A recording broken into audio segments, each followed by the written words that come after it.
You know that there's a thing. What is it? Good morning. Is it a soca song? Hello. Something. Good morning. No. Good morning. It sounds like good morning, like that. Good morning, neighbor. No, I Good just said morning, it's not neighbor. All Nah, right. good morning. I think Gary is the first person besides my parents that literally taught me to always greet someone instead of just going in and starting with a conversation. Very nice, Gary. I don't like to. If I have something in my head, if I text you, I'm just gonna text you the thought, not hello, good evening, how are you? I'm glad he taught you that though, because that was very annoying. There was a person that I used to hang out with a lot who used to just gut into a conversation and be like, "Hello, nigga. What's wrong with you? Who raised you?" That is a habit that I'm trying to get better with. I'm trying to start texting But before. you always do. You be like, "Hey," and I'll be like, try. "What you want?" Just But there's sometimes that I'm definitely like, I get to the point and then I'm like, oh, good morning. Yeah. Oh, whatever. After, Yeah, I literally go in. It'd be like a paragraph of conversation. Oh, and by the way, good morning. Hello, Mind my right. manners. Hi, how are you? Hey, can I get 3 cheeseburgers? Yes, good morning. Thank you very much. Yes, today is what? Today is the 29th of March. Man, we announced the save the date for Spark the Block. Spark the Block, July 23rd. We are outside sparking the block. So tickets are not available yet. We just want you guys to put it in your calendars. Save the date, put it in your calendars, mark it down, infuse it into your muscle memory. Say, I cannot do anything on July 23rd because it sparked the block and I can't miss it. Yes. That's what you got to say in your brains. In your brains. Yes. But quick check-in, Miss Tony. ¿Cómo está? How you doing? I am good. I am. Oh damn! I am very good. I'm feeling good, and yeah. It's wet your What? whistle wet. I'm trying to think of like what I did or anything. I don't think that I did anything significantly special or whatever. But I am feeling good. I jumped on your reality dating show. Oh, what you watch? Kick. I'm watching Love Is Blind. Oh, good. It's very long and drawn out and boring, I feel, this Yeah, because I season. watched it up until when we, the stop Yeah. part now. So when does the rest come out? What do you mean? So this season that's on now. No, so Love Is Blind is just them. That's all the characters you're going to see. No. I'm saying, but they've stopped. So we watched it up to a certain point. Oh, when is the next part coming? Yeah, the Oh, next I don't part. know. I've never seen this before. I don't think I've really? ever watched Love Is Blind in its Succession in with its them? yeah, Yeah. at the same time, and it's very Oh. weird to me because I finished watching it yesterday too, and I was like, Now what? Like when is the rest gonna come? Yeah. That's what I want to know. and why'd you only record half? Right, that's an annoying. Or just release half. Don't do that. Just put it all Just out. leave it alone. Just That's leave how I things used to how be it feeling is. about The Circle, though. Like, stop releasing two episodes a week. Look, Yeah. I need to watch all of this and see what happens. At the But same anyhow. damn time. I do like it. I think some of the couples are really good. I know some of the couples are really bad. I see that it's following the what's the outline for reality shows? Mm-hmm. There's always I see that. But it's interesting. I really love the black couple that's on there. The all black couple. Yeah, Tiffany Yeah. and Morris. no. He's cute.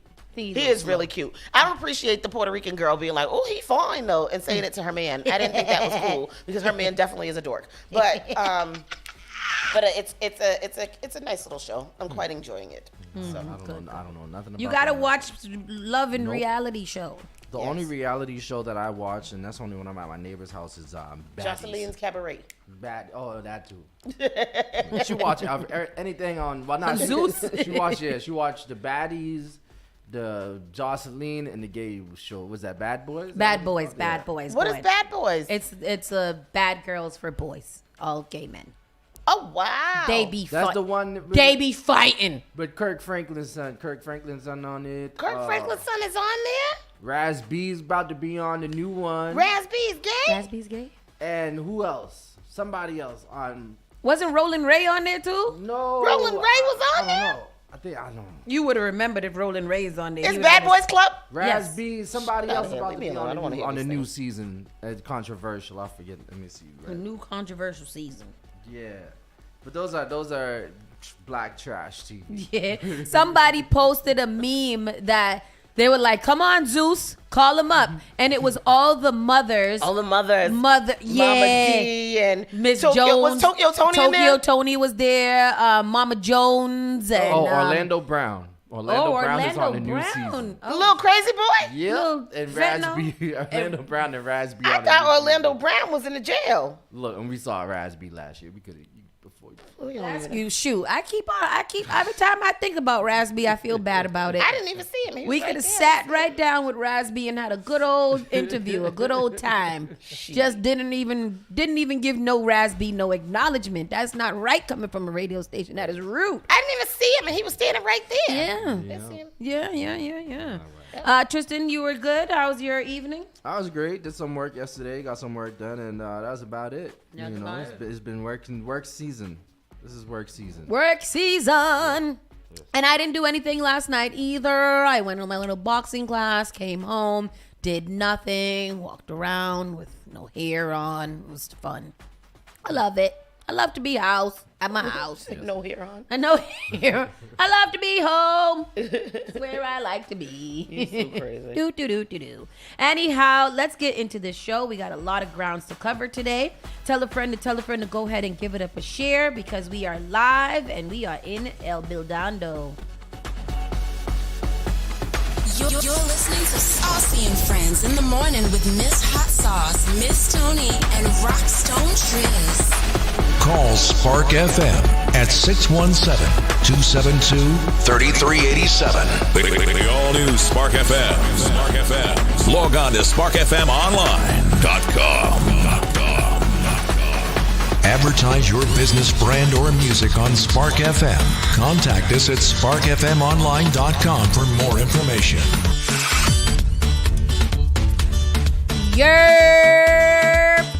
Today is again March 29th, Wednesday, March 29th. It's approximately 9:23 in the morning. Cloudy with rain and snow showers early, changing to mainly rain showers in the afternoon. We have a high of around 54 degrees today, winds to about 10 to 15 miles per hour, and the chance of rain today is about 60%. Did you say snow today? It said cloudy with rain and snow showers. Oh, What is it? Snow? It's snow shower. Snow shower. Remember on Saturday in the cold when we was out there activating the square and getting you guys civically engaged. It's a good time. It did start to sleet. I feel like that was the first time I was outside in the elements during a sleet shower. And it was beautiful. It's nice. It was gorgeous. It was only like 3 minutes. It was like, and it was very tame and tender. It was not anything crazy. It was respectful. Yes, absolutely. It was very respectful. Let's get into the news around the way. News: Mel King, civil rights icon and historic Boston mayoral candidate, dies at the prime age of 94 years old. Wow. Mel King, a legendary political activist and civil rights icon within Boston for more than 70 years, has died at the age of 94.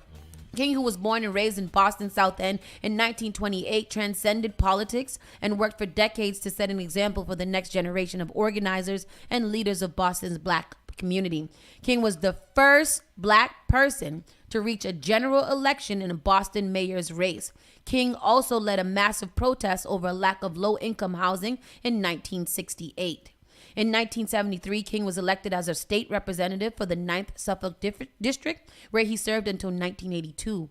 When the incumbent Boston Mayor Kevin White withdrew from contention in 1983, King ran for mayor, becoming the first black person to enter the race for mayor in the city. Although Raymond Flynn won the mayoral election, King's leadership and example encouraged future generations of black people to pursue higher offices. He received a master's in education from Boston State College and then started teaching math at his alma mater, Boston Technical High School. We have some footage here. Let's get into that. Yeah, Gene and Lily, I want you to see the mural right here behind me. It depicts Mel King in black and white with a red cardinal perched on his shoulder. Now, the school unveiled this mural back in 2019, and just 3 years earlier, they dedicated a technology lab here to King. King served as a state rep for a decade. He was also the first black man to run for mayor of Boston. In 1968, he led hundreds of people in a protest over a lack of low-income housing. King served as an adjunct professor at MIT and founded the Community Fellows program there in 1996. Now, in a statement to Boston 25 News, Mayor Michelle Wu wrote in part, "For decades, Mel King taught us all how to serve, how to build, and how to love. His impact and legacies stretch across the boundaries of neighborhood, race, class, and status." Governor Maura Healey posted a tribute on Twitter, writing in part, "The work and legacy of Mel King reverberate throughout Boston and well beyond the borders of Massachusetts. This loss will be felt just as widely." Now, we don't yet know the funeral arrangements for King, but we will be sure to bring you that information as soon as it's announced. Reporting live in Roxbury this morning, I'm Julianne Lima for your...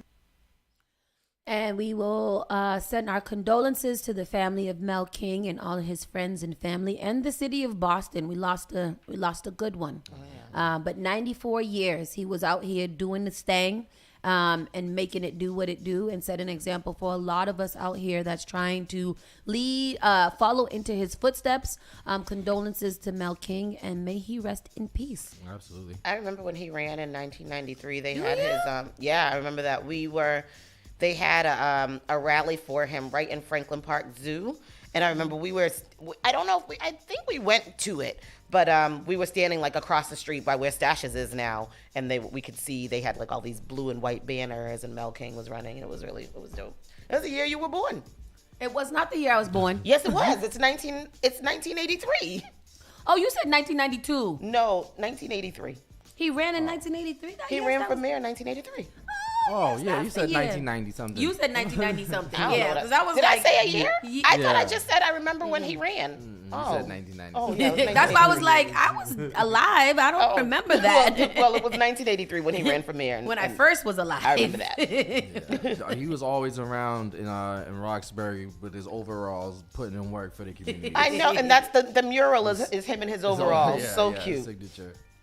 In not so legendary news, at least 28 mass schools targeted with hoax shooting calls. Oh, damn. What? What are you talking about? More than 24 Massachusetts schools were targeted by hoax calls reporting school shootings Tuesday, just a day after 6 people died in a school shooting in Nashville.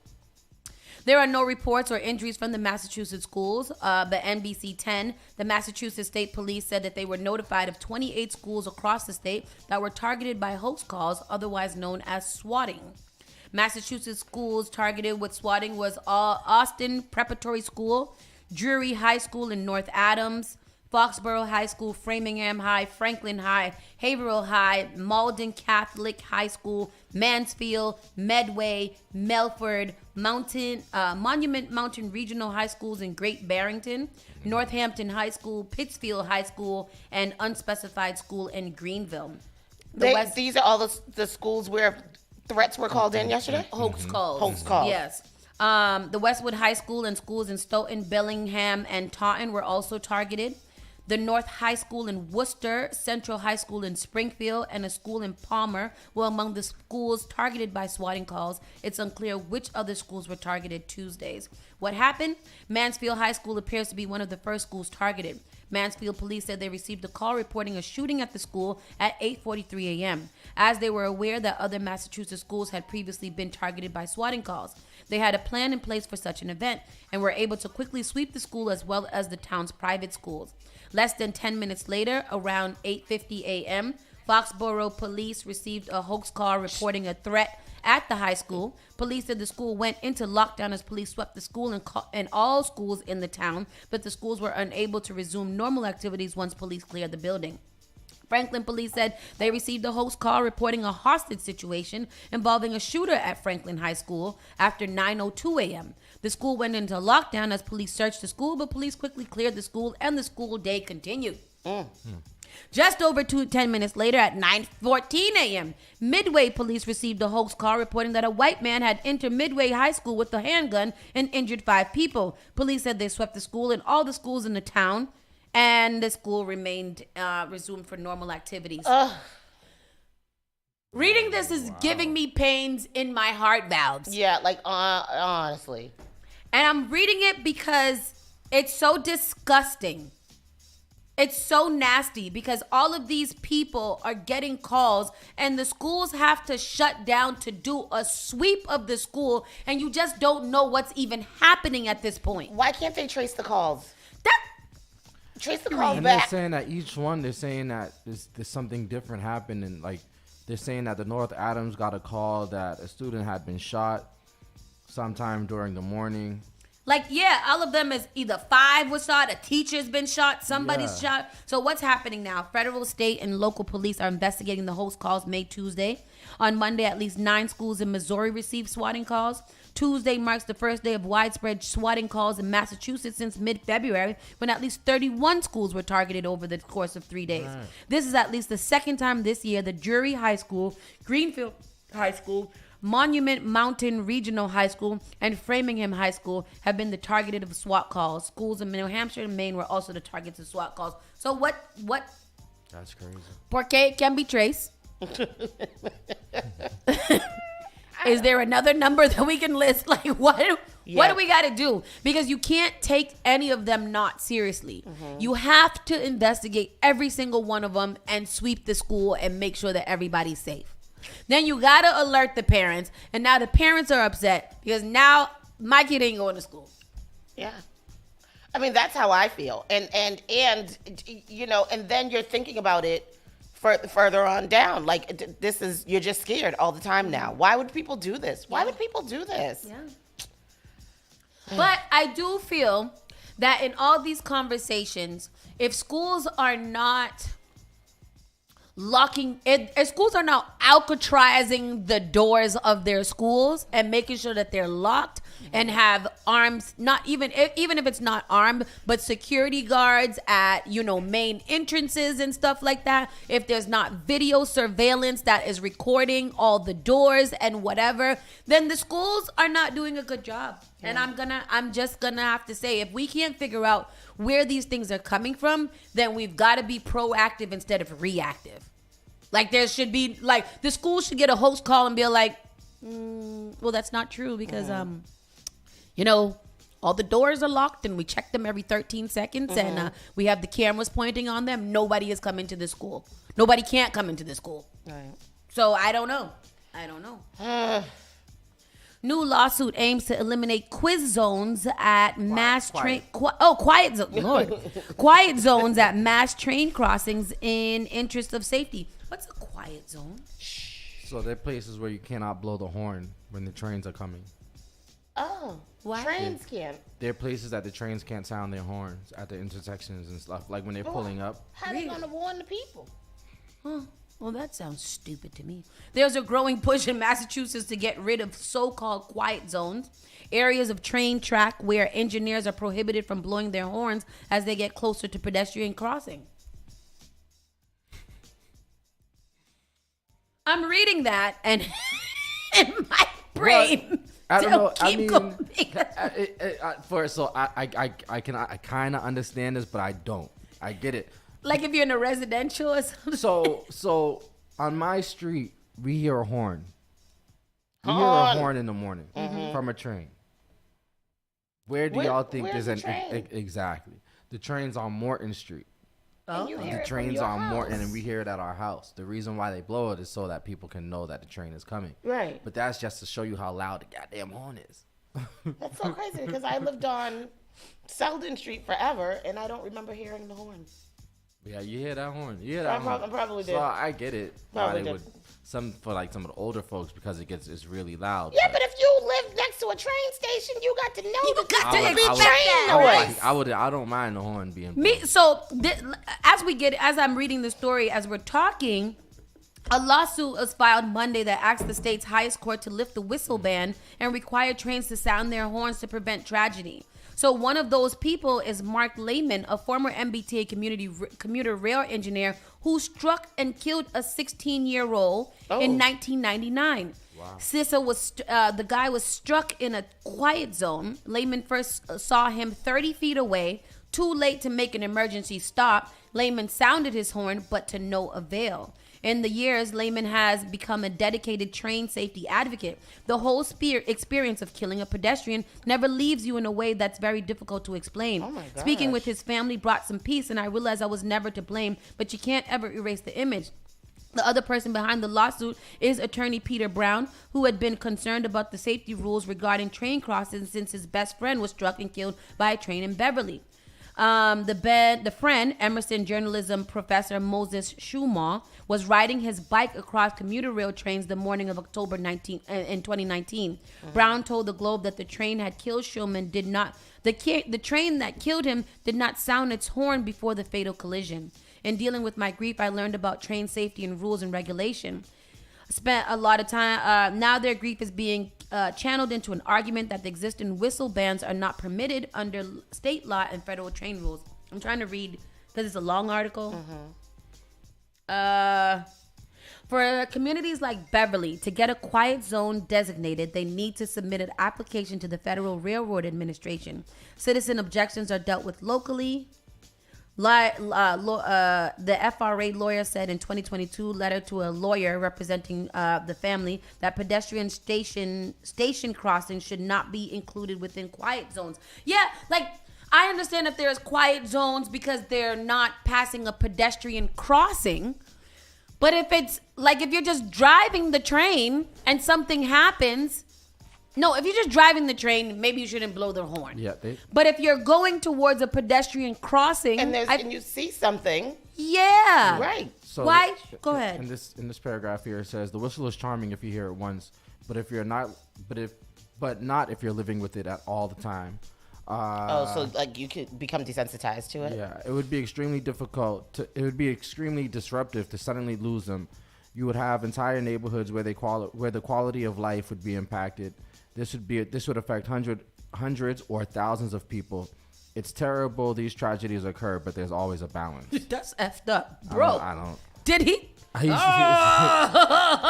That's a crazy statement. For safety reasons, like I don't see a reason for it. I would absolutely want it to, like they need to do away with the quiet zones. Yeah, I don't think that makes sense at all. Especially now when we live in a time where so many people are wearing the AirPods and their headphones and stuff like that. You absolutely need something to alert. And then especially because you mentioned that it might have been in the area where there's a population of, like older people. Them especially probably need to be here like, hey, get out the way.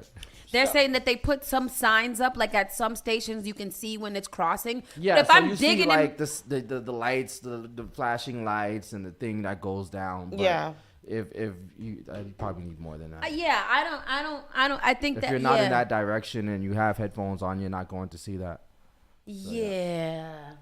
Quiet. What do you say? Quiet zones read YT. I mean that quiet zones read YT areas, and I get that because he's talking about the quality of life from not hearing a whistle blowing that could save somebody's life. But he's like, people die every day, B. So like whatever. They need to watch where they are because I don't want to hear the whistle blowing all the time. Like that's wild. I get it too. Like I get it. What? Like I get it. Like if I'm in those areas, maybe I don't want the whistle blowing all the time. But again, like you said, if I move to a place that's close to a commuter rail that's next to a pedestrian crossing, I kind of have to factor that into my purchasing of my home. Do you guys hear the horn over there by your house? I think so. Yeah, it's not that bad, right? It's not that bad. I mean, we hear the trains definitely, and I think we hear the horns. We hear the horns. I don't know, but like I feel like that after a while, like even with these people, quality of life, it will get desensitized. Yeah. But I think that you should still, if I can bear through it living there. But you only get desensitized because you're not there. I'm sure if you're on the tracks and you hear the goddamn thing, you'll be like, oh. Yeah, that's what I'm saying. So I don't think it should mess up the people that's living there's quality of life. It will save somebody's entire life. That's a weird flex. Right. Yeah. She said, Janet said, I'm in Cleary Square. I don't hear the train anymore. You hear them for the first 2 weeks, then you get used to it. And it becomes like the fire, the fire alarm in your house. After a while, when it's beep every 2 minutes, that literally goes away sometimes, except at night if you wake up and now you're like counting down. Children making noise and screaming and all that stuff. After a while, you just don't even hear that anymore. That's very interesting. So, Janet, you go sit down. there's a Green Line driver. Speaking of MBTA, there's a Green Line driver that shouts out anime things along his T commute to help passengers have a nice time. Yeah, I like it. They said that people looking forward to it and they love hearing him shouting out these anime things. But if you don't know anime, you gonna know what he's talking about. So he says operator Wally Holly's voice crackles over the intercom, giving the usual reminder to request above ground stops. Then he adds a little something extra, a list of anime recommendations: Naruto, My Hero Academia, Demon Slayer, Hunter x Hunter, Attack of the Titan, and then he keeps on going on with his normal day. Hold on, we have. Let's hear it. I like it. Hunter x Hunter, Attack on Titan, JoJo Bizarre Adventures, Sword Art Online, Dragon Quest, Bleach, We Here, Gear 4, Sage Mode, Bankai. Let's go. I don't know if he would annoy me or if I would just sit there laughing. Like, it's one of those things where like, oh, here he go again. Do your job. It's too early in the morning for all this extra talk. Don't be talking on my commute. Ain't this the quiet zone? It's a quiet zone. It's a quiet people zone. People lose hearing every day, B. It's a balance. That's dope. There was a person that drove the white gentleman that used to drive the trolley line from Mattapan Station to Ashmont back in the day, and he would come on and he would give a hell of a good morning. He would give you the weather for the day, the time it is, make sure everybody have a good morning now, and then he goes off. I feel like in the morning that would be kind of cool. Like, you know, like sometimes your morning it gets really kind of effed up early, and then you just hear something that just makes you kind of smile a little bit. Yeah. I think that those are needed, more of those little sporadic moments of randomness. Me too, but then like sometimes I smile and be like, I didn't want to smile. I wasn't ready to smile yet. A Massachusetts man who works as a supervisor for the U.S. Postal Service has been charged in federal court with stealing thousands of dollars in government funds through a false travel reimbursement scheme. Let that man go. Free that man. Everybody because what he do wrong? What he do wrong? It was a false travel reimbursement scheme. He's just falsely getting reimbursed for some travel that he probably did. He wasn't going to get reimbursed for it. All these little petty crimes. We got to worry about other things in life. I don't know. I'm feeling uneasy. You know, it's school shootings. I hate it. It's babies. They released the pictures today of the babies and the elders that got killed, and I'm just like, yeah. They released it from yesterday. So one of the kids that was killed was the pastor's daughter of the church. Dios mío. And then a little girl. The pastor's daughter. So do you think she targeted certain people? I don't know. The principal of the school was killed. They said they found her like right outside of the office. They think that she might have confronted the shooter. Oh, really? And then the custodian, who was the black man that was killed. Oh, okay. And then the other one was a substitute teacher. Imagine that you go to substitute at a school today. I don't feel to go here, but they called me in. Right.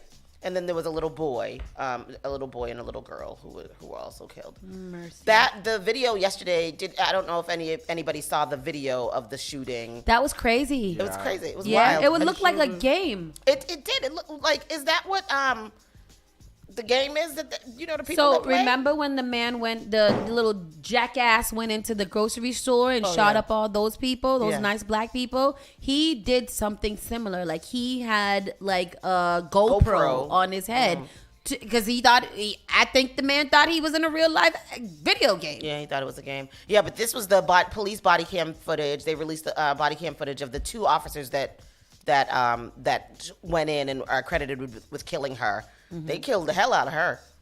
We'll talk about that when we come we'll back. get to the national news here. And that concludes the round the way news for today. So we'll be right back in a few moments after a quick break. Spark FM Online, #1 for urban and Caribbean music. You're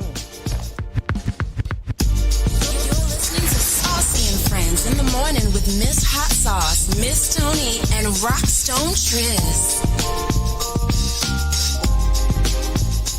Turn it on. Turn it up. This is SparkFMOnline.com.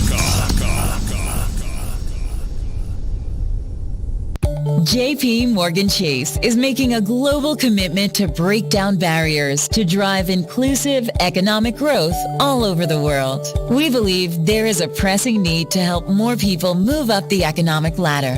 That is why we are investing in communities and people to create an economy that works for all, because no community should be left behind. Right here in Boston, we're focusing that work in Dorchester, Roxbury, and Mattapan, among other neighborhoods, on improving financial health. These efforts aim to address the key drivers of the racial wealth divide head on. We're here to empower individuals, families, and small businesses by connecting them to the tools that build generational wealth and a long-lasting legacy. Chase is investing in Boston. Chase is investing in you. Visit us at the Mattapan branch at 1617 Blue Hill Avenue, where the team is waiting to help. The Caribbean Foundation of Boston presents the 38th Annual Reverend Dr. Martin Luther King Jr. Community Appreciation Awards Banquet on Sunday, April 2nd with music by Tempo International Rhythm and Steel. Yours truly, Janet Joe Johnson, to step into culture dances and much, much more. Sunday, April 2nd at the Thelma Burns Building, 575 Warren Street in Dorchester. Tickets now on sale. 617-445-1228. That's 617-445-1228. Come celebrate the 38th Annual Dr. Martin Luther King Jr. Appreciation Awards Banquet at the Thelma Burns Building, 575 Warren Street in Dorchester. Log on to CaribbeanFoundation.net for more information. Your MC for the evening, City Councilor Brian Worrell. Join us April 2nd for the 38th Annual Reverend Dr. Martin Luther King Jr. Community Appreciation Awards Banquet. Brought to you by the Caribbean Foundation of Boston. Shea Boo's Roller Skating Rink presents the 8th Annual Boston Swerve Weekend. That's right, ladies and gentlemen. Don't miss out on Boston's biggest skate link up of the year. Swerve Weekend takes place April 7th through the 9th. It's 3 nights of skating, meet and greets, day parties, music, food, and much more. It's a 21 plus event. You can grab those tickets at eventbrite.com/Boston Swerve 23. For more information, you can check out Boston Swerve on social media or visit SheaVoosRollerRink.com. Once again, their 8th Annual Boston Swerve Weekend taking place April 7th through the 9th. Don't miss it. Tell a friend to tell a friend and get linked up.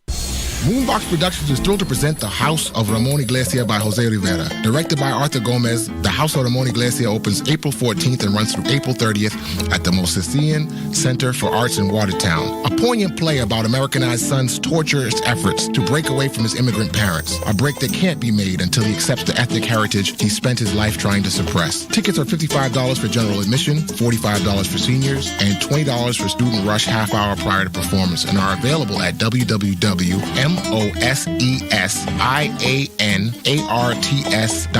Pay what you can. Tickets are available at the door. The all-new Spark FM. Spark FM. Come on. Spark FM. Chick a man be ballin', these chicks pigeon toed, some of them be crawling. Spark FM. Oh gosh, it's me again. New England's #1 urban Caribbean music. Radio. Spark FM.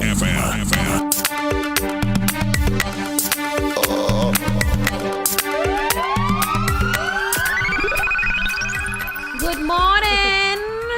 It's time for our national and world news. Get it, greetings. Tony. I am, what's the word?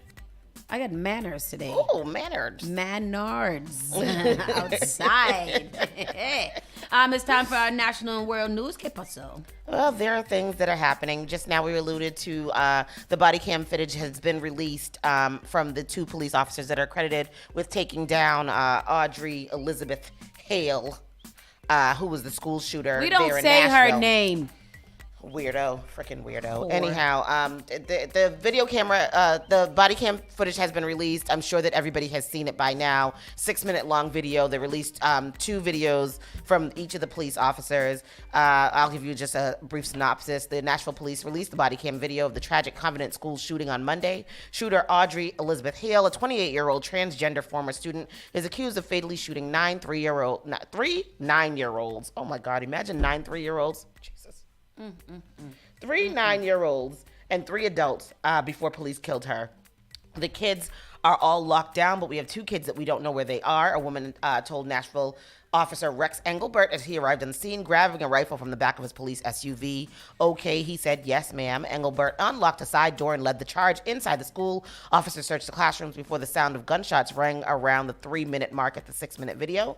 Officers rushed up the stairs to the second floor. About 25 seconds later, Hale was fatally shot. Officers Engelbert and Michael Colazzo are hailed as heroes for quickly taking down the suspect. That's exactly what has to be done. Dave Katz, the CEO of Global Security Group and a former DEA special agent, told Fox News Digital, heedless of the officer's safety, you enter and dispatch the shooter. Hale attended the school years ago and left behind a message saying the attack was calculated and planned. The child victims include Haley Scruggs, the pastor's daughter, Evelyn Dickhouse, and William Kinney. The adults are 61-year-old head of school, Catherine Coons, Cynthia Peak, and Mike Hill, who was the custodian, but he also worked in the kitchen. Hale arrived at the school around 10:15 a.m. in a Honda Fit, where police later found the manifesto. And you can read more about that, of course, online. It's everywhere. Those officers exactly did what should have been done at what's the name of the school? The school where the officers were just outside. Uvalde. No, Uvalde. Those officers went in there. They did their job. They didn't have on no big body armor and helmets and all of that. They had on some t-shirts and vests. Them men went in there to shut it down. They shut it down. They was like, "We're clear. Let's go." Yep. And then when they saw her, they just immediately raffled off. And then she was still like moving. They were like, "Get your hand away from the gun." The other one came up and fired off like 9 shots into her. It should have been 162 shots that they filed. I don't know. So for me, when I saw it, I didn't know how to feel because I feel like I wanted them to shoot her up and then she still survive so that she can be and then everybody kick her ass and throw her out the window. I'm so mad at people that do that. Right. I was very anxious watching them go through the hallways, like looking for her. When they shot her, I had a sense of like joy, but it was bittersweet though, because it was just like, I wish that killing her would have killed everybody who thinks about doing this stuff. You know what I mean? Because that's not the end of it.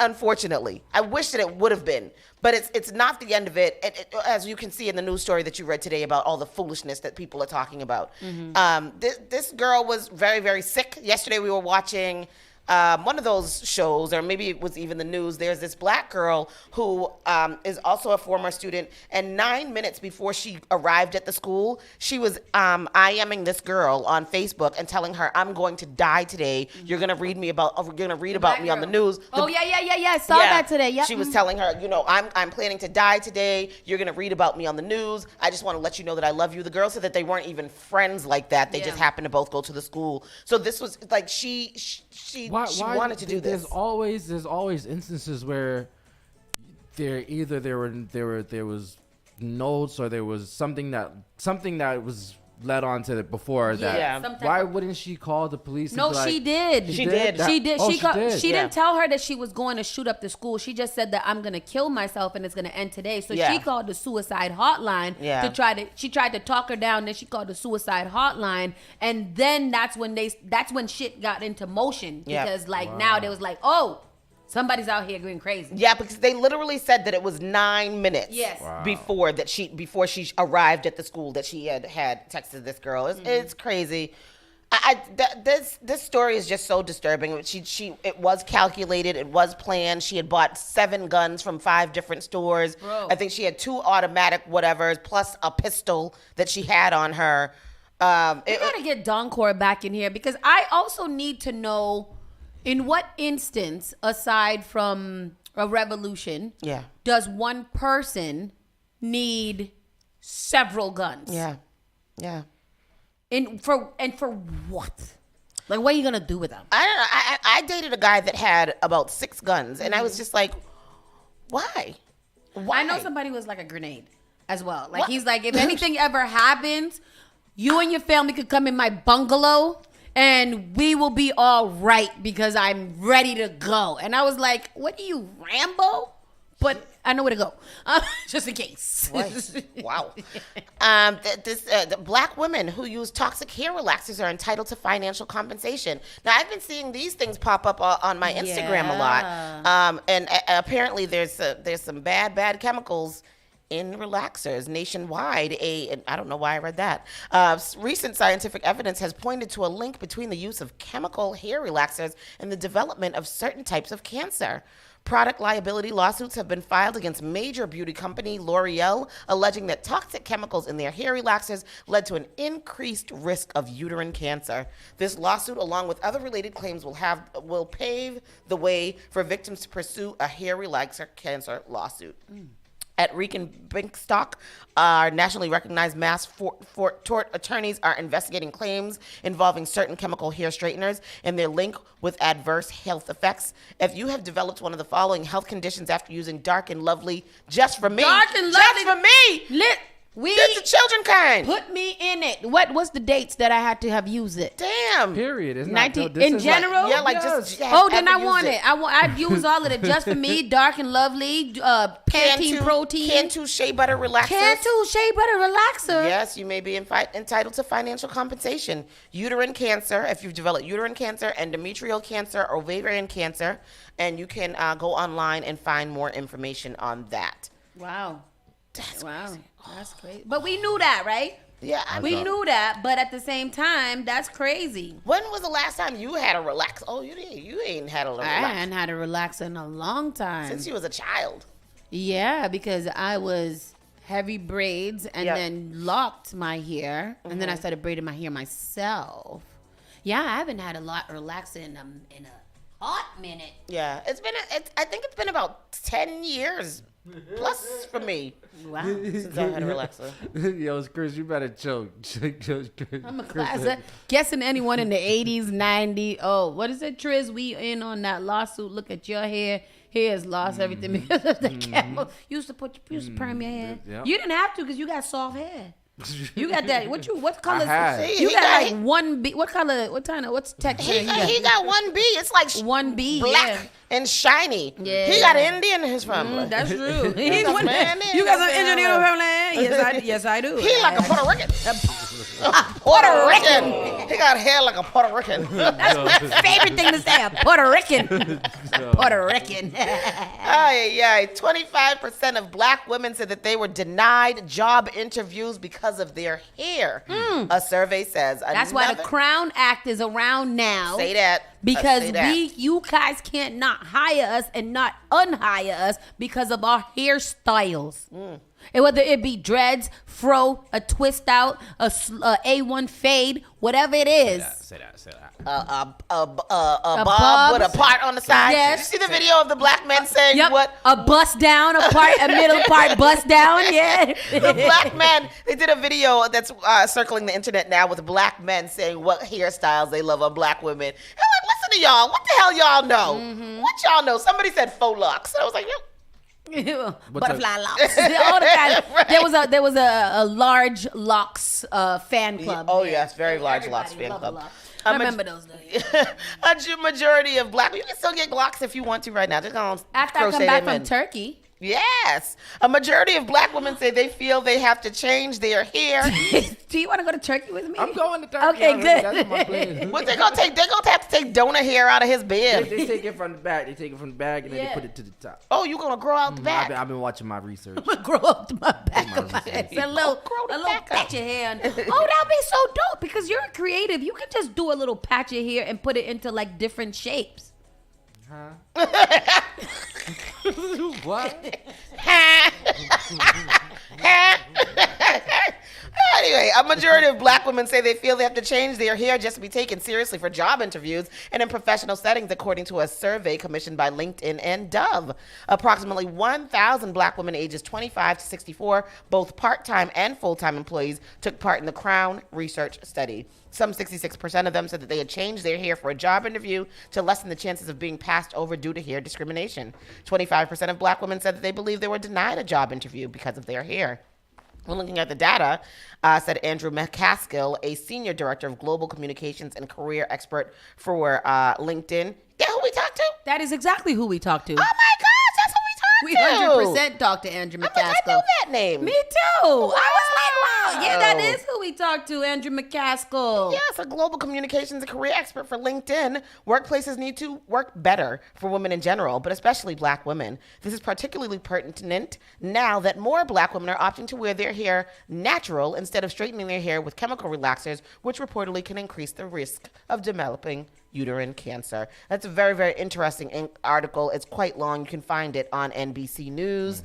Very, very good article. I advise you all to check it out. What is your favorite what is your favorite hairstyles on girls? Put them in the comment section. What about you, Miss Tony? What is Crown, before y'all get into that, what is Crown? The Crown Act? Yes. The Crown Act was just put into law this year, I believe, right? And it's that last year, I don't know. Recently, you cannot discriminate against a woman because of her hair. Because there's a lot of jobs that before wouldn't allow women to wear braids, and natural hair was intimidating and all of this stuff. So they actually had to make a law so that black women could wear their hair however the hell they want to. And that's crazy. That's crazy. They had to make a law. Crazy. DNA from a partially eaten burrito is used to charge a man with firebombing an anti-abortion office. Remember the guy who used the sweet potato as a silencer? Y'all got to be careful with the props you use in crimes. Yes. A Wisconsin man was charged with firebombing an anti-abortion office after investigators used DNA extracted from a partially eaten burrito to connect him to the crime scene. You got I thought I learned in all the things that you're supposed to not eat, not walk with cash, not wear jewelry. I learned that from BMF. All these don't stop to take a pee. Don't stop. If you're gonna eat, you throw it away when you're supposed to. You don't leave it no more. Not in the car, nothing. Oh no! You're supposed to stop and take a pee. Don't pee in no. Oh no! Don't pee in the bottle. Pee in the bottle. Don't pee in the bottle. Don't. Right. All of those things. These are things you're supposed to know. According to a news release from the U.S. Department of Justice, Hirindindu Shankar Rao Chowdhury, 29, of Madison, was arrested. Can you copy and paste that name, put it in the comment section? That's crazy. Of Madison was arrested in Boston on Tuesday and charged with one count of attempting to cause damage by means of fire of an explosive. This should have been in the local news. Rao Chowdhury was arrested at Logan International Airport, the Milwaukee Journal Sentinel reported. He made an initial appearance in federal court in Boston on Tuesday, and a detention hearing is set for Thursday. Rao Chowdhury, I'm going to keep on saying it because I love it. Brent attorney declined comment when reached by phone. Rao Chowdhury is charged with connection with the firebombing of the Office of Wisconsin Family Action in Madison on May 8th. If abortions aren't safe, then you aren't either, was written on the wall of the building during the attack, the news outlet reported. According to the criminal complaint, investigators determined that the fire, set at about 6 a.m., was incendiary and had the appearance and components of a Molotov cocktail.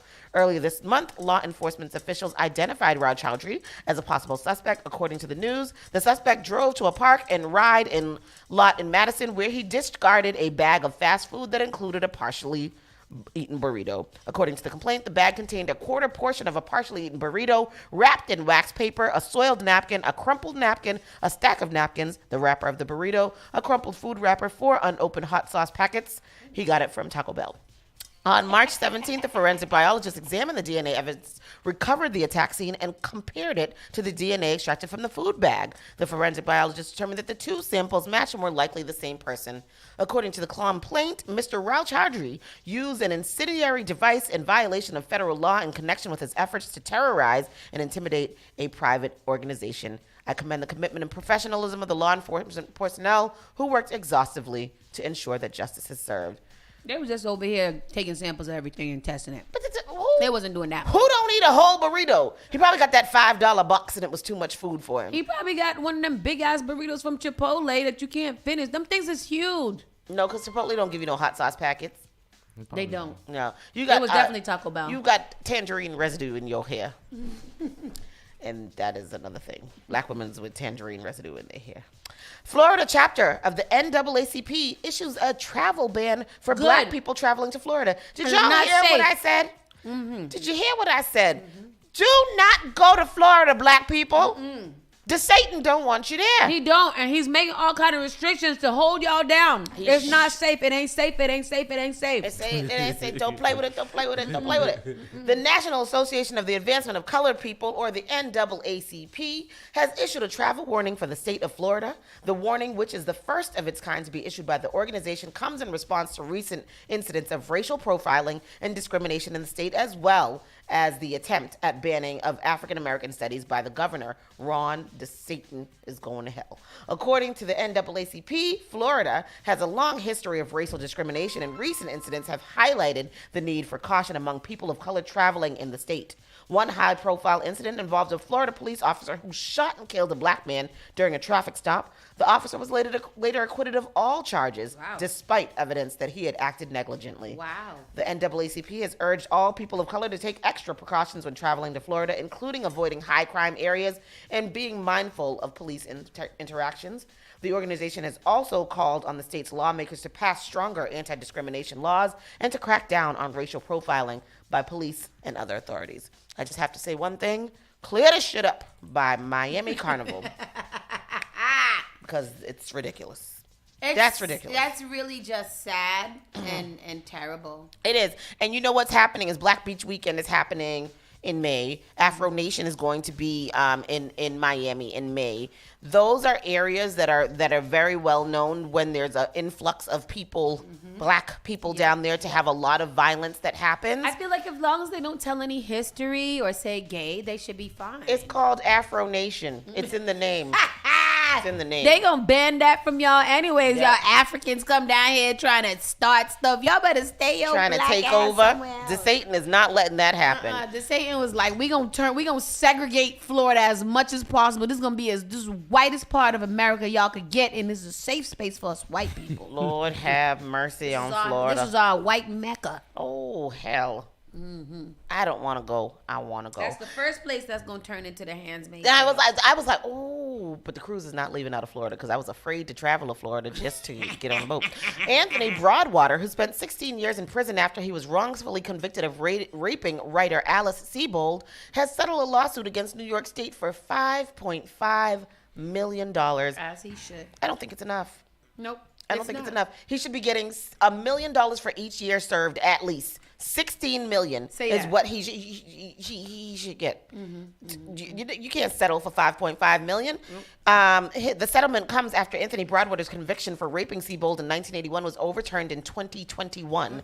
It was signed last week by lawyers for Broadwater and New York Attorney General Letitia James. David Hammond, one of the attorneys, convicted of raping author Alice Sebold in 1981. Go ahead. After serving 16 years, Anthony Broadwater was released in 1999, but still had to register as a sex offender until he was exonerated in 2021 when prosecutors re-examined the case. This court grants the defendant's motion. Now, decades later, after the false conviction derailed Broadwater's life, a life-changing payout is within reach. For the first time in 40 years, Anthony Broadwater can carry his head high. This is someone who wants to give back to his community. And I think now for the first time, he's in a position to do so substantially. Siebold was an 18-year-old student at Syracuse University when she was raped in a park near campus. She described the attack and Broadwater's prosecution in a memoir, Lucky, published in 1999. After the attack, Siebold told police that she spotted her attacker on the street. Officers later arresting Broadwater. But Siebold failed to pick him out of a lineup. Broadwater was convicted anyway after Siebold testified that he was her attacker. And prosecutors presented evidence now deemed junk science. Mr. Broadwater cannot get those 16 years back. NBC News reached out to Siebold but did not hear back. She told the Associated Press in a statement released through a spokesperson, quote, obviously no amount of money can erase the injustices Mr. Broadwater suffered, but the settlement now officially acknowledges them. Broadwater spoke with our Valerie Castro last year about his exoneration. He told me, said, we don't know how they convicted you. This is totally wrong. I'm like, man, now somebody believe me. Somebody really believe me.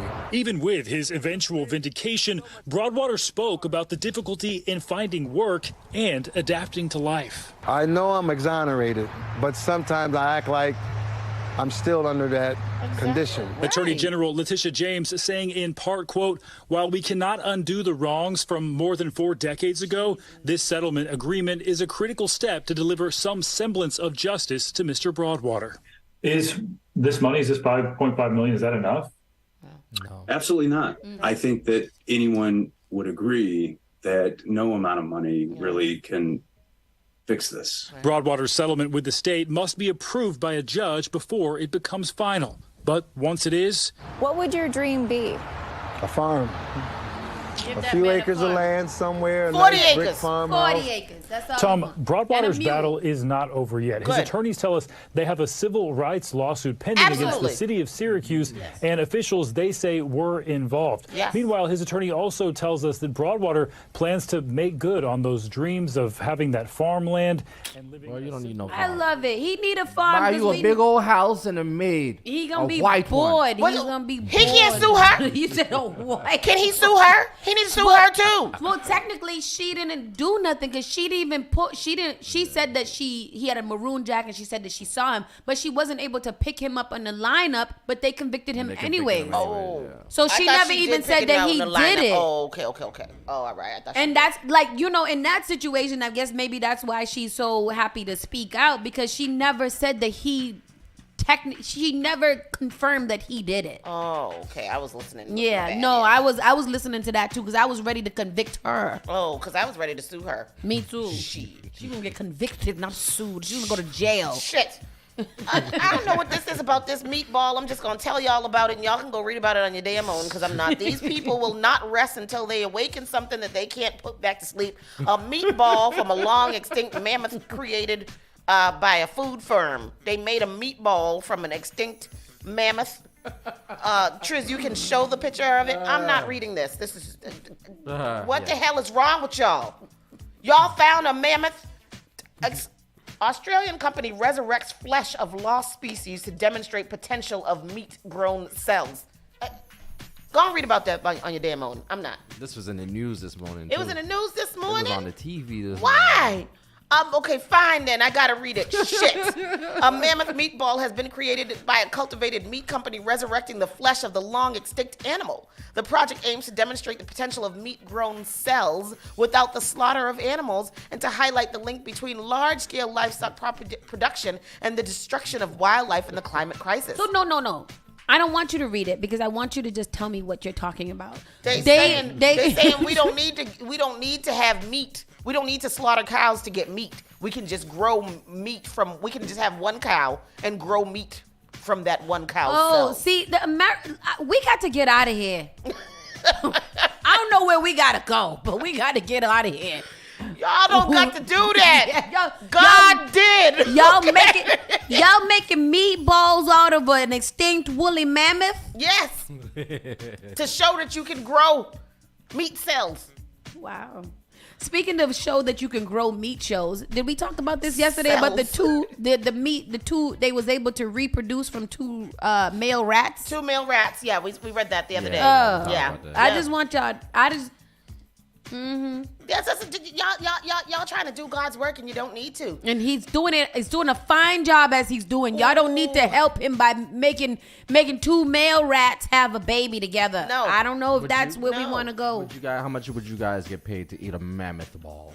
A moth ball? I don't even like to eat regular balls, so I'm not gonna eat that mammoth ball. I don't know what I don't love a meatball. I got to say that. I love a meatball. Me and CK can eat meatballs. Yes, I would. Especially Nana's meatballs. I would like to have one of that. Yes, my aunt makes lovely meatballs. I like a meatball. I'm not going to eat this mammoth meatball. I'm not going to eat. I'm not. Look at, they even put a little rouge around it. Yes, what's that? Accoutrement. The mammoth meatball was produced by Vow, an Australian company, which is taking a different approach to cultured meat. There are scores of companies working on replacement for controversial meats such as chicken, pork, and beef. I don't want no replacement. I don't have no controversy with chicken meat. I don't. Pork can stay, but chicken and beef, y'all just leave everybody. Everybody gotta leave everybody alone. I just want to eat the cook. I just want to eat the cow and the chickens. What they want to do, they're aiming to mix and match cells from unconventional species to create new kinds of meat. Yesterday, I posted a little video on my story, and the girl said, I told my mom I want to be a vegan, and she said I can't be a vegan, so I can't be no vegan. I got to eat meat because I'm going to have to be a vegan or something because I can't do that. And I was like, you know what? That's me. That's me because, listen, I got to eat meat. That's how I felt like when I tried to cut out beef, and I'm saying that sometimes you can cut out some stuff. I think I could fully be a pescatarian. I just feel like with my lifestyle, it just takes too much work for me to always order fish and chips from a restaurant. And you said that I can't say this, but my saying is I got to have some kind of flesh in my mouth. It's got to be some kind of meat. Here, my little girl. She said, vegans mean that you can't eat no meat, baby. I said, I can't be no vegan, y'all. I gotta be a vegan or something, y'all. A finger? Baby, I can't do that. I can't be no vegan. I'm gonna have to be a vegan or something. But that's how I feel though. I literally feel like that because I love meat. I love it. Yeah. I love it. I love chicken. I love the texture. I love all those things. When I do have a plate without meat, it's not that I don't enjoy it. It's more so that it's missing meat. Where's the beef? Yes. You like that? Like Give me the meat. When we were in Belmont, I used to hang out with, like my host families or my friends out in Belmont all the time. And they would have literally like, what's for dinner? It'd be like mac and cheese and broccoli. And chicken. And the chicken. And where the chicken at? Y'all ordering it or you gonna exactly. make it out? And then like a lot of them were Catholic, right? Mm-hmm. So they used to celebrate Lent, and I used to stay over on like weekends, right? And on Fridays they wouldn't eat meat, and it was like, yo, y'all ain't got no fish stick or nothing. Chicken nugget ain't meat. Go to McDonald's. Let's eat chicken nugget. That ain't meat. I'm hungry. Right. These people trying to make other kind of meat. A woolly mammoth meatball. The other meat. Ugh, I don't want that. Oh, alpaca, buffalo, crocodile, kangaroo, peacocks, and different types of fish is what the company has investigated. But we're trying to eliminate meat, but they trying to make new meats? They're trying to make new meats. Oh, okay. Because they don't want us to kill, they don't want nobody to kill chicken, pork, and beef. Why? I feel like all medical students kind of had the same experience with their host families. Uh-huh. Like their first introduction to their first family, and you at the dinner table and you're about to eat. I feel like everybody's had that. Oh, what's this? The macaroni song and the peas on mashed, and the chicken tastes like wood. The one thing is, my host families were always BIPOC families. Like I had an Asian family, and then, well, not Greek's not really BIPOC, but like. Are they Greek? Yeah.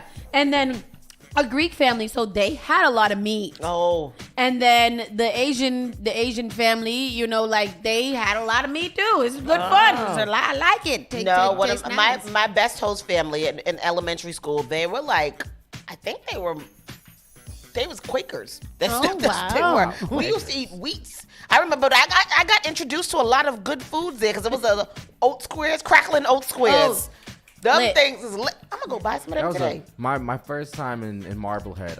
and my host parents. Uh-huh. That was my first time I tried a casserole. Don't know what it was. Oh, yeah. Had spinach and It's all mad that. casseroles. They love a casserole. One of my families was an Italian family, and they used to make what they call gravy, and we Yeah. call like meat sauce, but it had like sausage and da-da-da. Yo, that's where I learned to tear up sausage. It was so good. Yo, shout out to Wendy Genovese's family. Yo, can you make some of that sausage? Sauce. Make some more sausages. And then this last story, and then I rolled this into two stories. There's a police chase, a LA's police chase. Suspect dies after jumping out of a stolen cop car. Why he jump out of there? Why he jump out of there? Police suspect dies after jumping out of stolen CHP cruiser in LA County. There's a video of it there, Triz. I don't know if you want to pull that up. A couple of seconds, gotcha. A man suspected of stealing a patrol car and leading California Highway Patrol officers at a high-speed chase through the Antelope Valley before jumping out of the vehicle has died. Sky Fox was live Tuesday afternoon and captured the moment the suspect jumped out of the car, traveling around 70 miles per hour, headed eastbound on 138 freeway. The man was rushed to the hospital where CHP. The suspect was later pronounced dead. In the CHP cruiser. I just feel like if you're going to jump out the window, then that's About what you 90 should minutes expect later, to it happen. ended. We pick it up overhead with Sky Fox and Stu Mundell. So there goes the wheel. So there goes the tire. Now he's tire running on his rims right now. So they did The spike strip cost the vehicle a tire at about 70 miles per hour. Seconds later, the suspect slowed to about 44 miles an hour Oh, wow. when he just opens the Oh, door and jumps he didn't out. think that at all. Yeah, he probably cracked his head open. You saw it. We froze it, of course. It's too graphic to show on television. For there, the driverless vehicle crashed into a power pole and stopped here on Highway 138 near 90th in Lancaster. A short time ago, the CHP gave a very limited update. They say the suspect did die at the hospital. However, no name has been released. Damn. People have been asking, is it standard procedure that when you get out of your vehicles to investigate that you leave it running with the keys in it? It is standard procedure that the vehicle is running as well as locked. I do not know what happened in this circumstance, but it is standard procedure. And the officers are alone, right? During the daytime, yes, officers are alone. Okay. So that was the CHP officer who gave a very limited briefing. Again, no ID on the suspect, nothing on his background. They're waiting for next of kin to be notified. He was pronounced dead at the hospital. So to recap, Christine and Marla, he was in a vehicle, he was in a collision in the Castaic area. When the CHP responded, he stole the CHP cruiser, about a 90-minute high-speed pursuit. You saw the end. Inexplicable. He just opened that door at about 44 miles per hour, jumped out. Wild. His head slammed into the pavement. Yeah. They tried CHP, but he was pronounced dead at the hospital. We're waiting on details on who this individual was and what led him to do something so desperate. Say Why? it. So stupid. So stupid. He wanted to say stupid. Yeah. Another one in LA. Family identifies victims of deadly police chase in Rodeo. Hold on, just a moment. Let me put this in there. Copy and paste. Sorry. So this is another car crash that happened on Rodeo. A family is identifying the victims of a deadly police chase that happened in the East Bay. According to family members, Rainiqua Dowell was killed when a man evading police crashed into her car Thursday in Rodeo. Dowell's twin sons were also inside the car at the time of the crash. Family told NBC News Bay Area on Monday that one of the boys has died. The other boy remains hospitalized. They were identified as Jamani and Jamari Humble. The family has set up a GoFundMe. On Thursday, Hercules police officers were chasing a 20-year-old man from Vallejo when the crash happened. He took off on foot but was later arrested. Hercules police say they are reviewing the department's high-speed chase policies right now, but a mother and one of her twin sons succumbed to their injuries from that crash, which also was in LA. That's crazy. LA got to review their high-speed chase something. So did they blow out his tires like that? They put a spike strip. Oh, that's lit. Yeah. I always wanted to see those in real life. Me too, because I only see it in movies. So they Yeah. put out the spike strip. The spike strip caused the car in the first story to lose its tire, and then after that he decided to slow down the car to 70 miles per hour and jump out. Pretty much. Damn, that sucks. You really wanted to get away, didn't you? I know. Did he man. not think that they were going to get him if he did survive? Like he was going to get out and start running? You're in a high-speed car chase. You didn't think this through? He cracked his skull open. Well, yes, he should have. That's exactly what he did. He cracked it open. Well, y'all, that's the news. That's the news. We got to take a commercial break and come back with our entertainment news. Keep it locked right here. Spark FM Online, #1 for urban and Caribbean music. You're listening to Saucy and Friends in the morning with Miss Hot Sauce, Miss Tony, and Rockstone Triz. Turn it on. Turn it up. This is SparkFMOnline.com.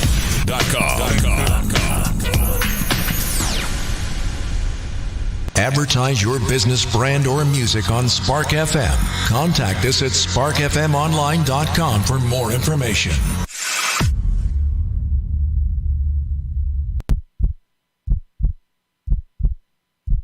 How healthy is your heart? Believe it or not, half of the country has at least one risk factor for cardiovascular disease. Hi, I'm Senator Liz Miranda from Massachusetts. February is American Heart Month, a perfect time to focus on our overall health and well-being. It is important to know that high blood pressure, high cholesterol, and smoking increase the risk of heart disease. But did you know women, rural Americans, and racial and ethnic groups are also disproportionately impacted? While not all of these factors are controllable, we can take preventable steps to stay healthy. Regular exercise, eating a balanced diet, and not smoking are a good place to start. Make an appointment with your healthcare provider today to assess your risk. If you have heart disease, monitor your blood pressure and keep up with your healthcare visits. For more, visit womeningovernment.org. Massive It's the Sunday Food with Father John and Trini Tech.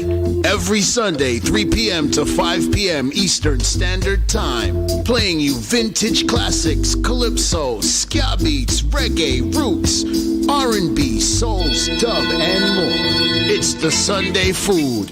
Every Sunday, 3 p.m. to 5 p.m. Eastern Standard Time. Spark FM Online. Finally Home is a must-read, step-by-step guide that will equip any first-time home buyer with the knowledge they need to confidently make informed decisions. This book provides answers in simple and clear terms to most, if not all, of the questions you may have about credit, home ownership, and generational wealth. Finally Home equips the reader with the confidence to be engaged with the home buying process without feeling vulnerable or exploited. Tailor-made Real Estate Easy is not just a catchy hashtag. It is real estate agent and radio personality Taylor Andre's goal. A goal to simplify one of the most challenging processes you will go through as an adult. A goal to educate you properly on credit and teach you the strategies to finding the home of your dream. It is not just a good book or an easy read. It is the secret to a seamless home buying experience.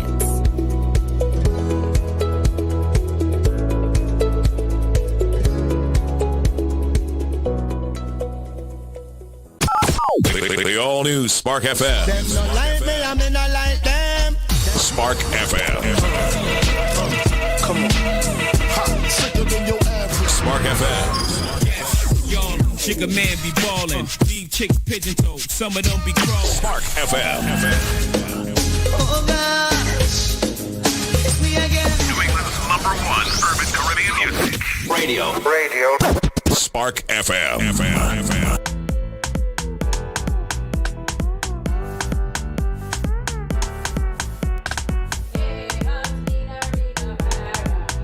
Read our hair, I see the read our hair.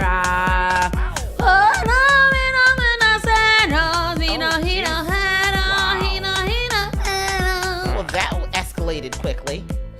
That's my song. Yeah. What song is this? It's got peppers. Yeah, it's got hot peppers. Faruku. Faruku. ¿Qué es Faruku? That's who's singing? Faruku es Faruku. Faruku es Faruku. The guy That's his name? The guy we got into the car accident. He's Oh. like, you from Honduras? Garifuna? Yeah. No. We were No. like, yeah, no. Why? Because we black? Because we black. Because we black. And that's why he's getting sued. I don't think he expected us to be like, no. Yes, no. We're not that. No. It's time for our entertainment news. NBA's Andre Drummond speaks out on mental health struggle, quitting social media. Man, sometimes you gotta quit social media. Yeah. You got to take a break. Social media is detrimental to your psyche. Yeah. NBA player Andre Drummond is going off the grid to improve his mental health, saying he's quitting social media and changing his phone number to free his mind. The Chicago Bulls center was open with his struggles to his 840K Twitter followers on Tuesday, calling on anyone battling similar issues to seek help just like he is. He's got 840K Twitter, and I've never heard of him. Me either. Deleting all my social apps. My management will take over, Drummond said, also changing my number. Time to focus on my mental health. If you too are struggling with your mental health, you are not alone, and it's okay to ask for help. Andre, he was averaging 6 points and nearly 7 rebounds a game for the Bulls this season. Is that good? I wanted to pause to ask you guys that. Is 6 points and 7 rebounds good for a game? No, that's very little for one game. Oh, so. He's Is spoken that his out. average? Yeah, he's averaging. Wow, averaging 6 points a game. Yeah, that's terrible. He's spoken out That's about just- mental health awareness previously. That's just 2 3-pointers or 3 regular shots. Yeah. So where you was the rest of the game? That's not the point of this. And see, this is what y'all Oh, problem sorry. is. You y'all paused. y'all are mental health shaming. You paused. And he maybe has mental health because he didn't shoot the ball enough or he didn't make enough baskets. How he get to the NBA? He's tall. How tall is he? I don't know, but I'll do it. Good night. This man is struggling with mental health, and you sitting there talking about you. But that's the problem because he probably don't have a black woman on his side to hold his hand and rub his back, tell him everything is gonna be okay. Oh, he is fine. Hello. I think if he the one that they refer to as AD, I think there's some talks about him coming to the Celtics. I mean, but there's so many people whose initials is AD, but it could be him. Yes. Yeah, he could come. He could come to the Celtics. Come on over here. Score a little bit more point. Come on over here. Score a point with me. Hello. You have some audio from Score him. my point. I caught myself focusing on the wrong things, allowing, my everyday life to, stress me out and not really taking care of myself first and worrying about others before myself. And, that mental aspect of your life that you need to take care of due to, whatever you're going on. It doesn't have to be a basketball player, just an everyday person. You need that time to yourself to really just process and, focus on you. Because when you don't, it's, it can really take you down. He's got a sweet voice. Appreciate that, man. I'll tell you what else you got, sweet boy. I tell you, come right over here to Boston. You'll be fine. Just come here, contact me. We gonna hang out. How old is he? 26? Girl, he's old enough to pee. He's old enough. After old 12 enough is to what? After 12 is lunchtime. What you say? He's old enough to pee. He's old enough for me. Yeah, you better stop. Hello. That man is in the NBA. He at least 21 years of age. At least 21. Maybe. I might get lucky. He might be 24. Oh, don't. He's an old man. And then I'm gonna take him and we're gonna go to the park. We're gonna go shoot some hoops. Put them people on you. We're gonna get to McDonald's, get a little Happy Meal. Oh, sit him on your lap. Sit him on my lap. I sit on his. Hello. Tell Santa what you want. Hey, exactly. Boy, let me into a Celtics locker room. I'm gonna be a mad boy. They gonna kick me out. Come on here, go and bathe. It's your turn to shower. I hand you the towel. Let me get you back. The funniest reel today. It was a lady. She was in the shower and she dropped the soap, right? Yes. And then when she dropped the soap, her husband just appeared out of nowhere in the doorway, and then it showed her, trying to pick up the soap, and she can't get it because it's slippery. So then it cuts back to the husband, and he's standing in the doorway with his pants down. Then it goes back to her picking up the soap again, and it never cuts back to the husband because all you hear is. And she never picked up the soap. That would have been me. See, I feel like I can't. That would have been me. That'd be me with him. You, what's the matter? You not feeling good? Come on, rest your head right here, my titty. In my bosom. In my bosom. I thought I saw somebody walking here. Come hold me. Let me hold you close. Take your clothes That's off. why you jumped up. I thought I saw somebody walking here. Oh, Lord. He is coming to the Celtics. He'll come right over to the. He'll come. I'll tell you where else he's coming to. Where's my son? You a fool. No, but I'm glad that he's speaking out about mental health. It is something that we do need to continue to spread the message of. And I do hope that social media break, because that social media break do be hitting. Yeah. It do. Like, it makes you Love feel like it. you're missing out on everything. But at the same time, you just don't know nothing. Be like, I'm not on social media. I don't know. I don't know. I don't know. I don't never know nothing. I don't know nothing. I don't know nothing. I don't know nothing. Love and hip hop Brittany Taylor. She was arrested, charged with assault, allegedly beat kid's father with a bat. What'd he do? That you are like the people in the comment section. It don't matter what he did. Why she hit him with a bow? That's what they were saying. And then other buddy was like, "Oh my God, y'all need to keep your hands to yourself because had it been a man and blah blah blah." It came to find out he's been beating her ass for the last 3 years. See. And at this time, he was in our house being all disrespectful and walking up and down with her grandma in the house being all crazy. So she had to take a bat to his head. Yeah. I'm not saying that that's right, but I'm also not saying that he's right for beating her ass 3 years in a row. Even while she was pregnant. Out the strength. So that's why she needed to use So the she's bat. from Love and Hip Hop. Brittany Taylor of Love and Hip Hop New York fame has been arrested after allegedly assaulting her kid's father with a baseball bat. Law enforcement sources tell TMZ Brittany got into a physical altercation earlier this month with Afiz, father of her 2-year-old and 8-month-old. She turned herself in last week after a warrant was issued for her arrest. A source familiar tells us the alleged beating came after Afiz flew to New York to see his kids, although he'd been keeping his distance due to some bad blood between him and Brittany. As he and his mom were leaving the apartment with the kids, Brittany allegedly said something to him which he ignored, and we're told that set her off. According to the criminal complaint obtained by TMZ, Afiz told cops Brittany then punched him in the face while his kids were present. Afiz then left the residence, but cops say Brittany followed him out with a bat, hitting him and leaving him with a laceration and significant facial bleeding. Doc said Afiz ended up going to the hospital getting stitches for a cut above his eye. She's now been charged with 2 counts of assault, 1 count of endangering the welfare of a child, and 1 count of criminal possession of a weapon. Afiz recently made some claims on social media about getting assaulted, which got fans wondering if Brittany was involved. It sounds like this incident may be what he was referring to in the post. She has then... as we reported, Britney's LA Love and Hip Hop co-star Remy Ma was arrested and quickly bailed out back in 2019 for allegedly punching Britney at a concert, but those charges were dropped. Now it appears the tables have turned, and Britney accused of being the aggressor. That when Britney did that to Remy Ma, I thought it was very effed up. Why? Because they were going at it and they got into a scuffle and Remy Ma punched her, and then she went back telling the police while this lady was on probation, and now she got arrested again. And now the same thing is happening. The same thing with Brittany. Even though he was beating you behind for 3 years, that's crazy in itself. But you did have 2 kids with him. I'm not saying that you can't get away, and I know that domestic violence is crazy in itself, but then you can't just take a bat to the man's head when you feel like it because of all of these things has come up, and it's not self-defense. He didn't try to do nothing to you. If it went down the way that it's described in the story, then it's not justified. Yeah. If he had put his hands on her and then she did say that he used to beat her down when she was pregnant, and she was afraid to go to the police and all kinds of stuff, and I guess it was built up and stuff. But you got to react in the now, because this just looks bad on you. Yeah, because then now it's premeditated. Yeah. Suge Knight. Suge Knight. Ain't Suge Knight in jail? I thought he was. He's in jail, right? I think he's in jail for life. Suge Knight plotting a biopic biopic TV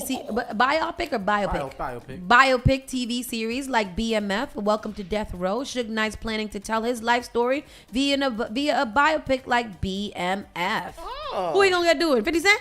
No. Who he gonna do? Does Suge Knight and 50 Cent have beef? I don't know. Incarcerated Death Row Records co-founder Marion. So he is incarcerated. Yeah. Suge Knight is aiming to turn his drama-filled life story into a TV series that goes even deeper into his infamous timeline than anything the public already knows.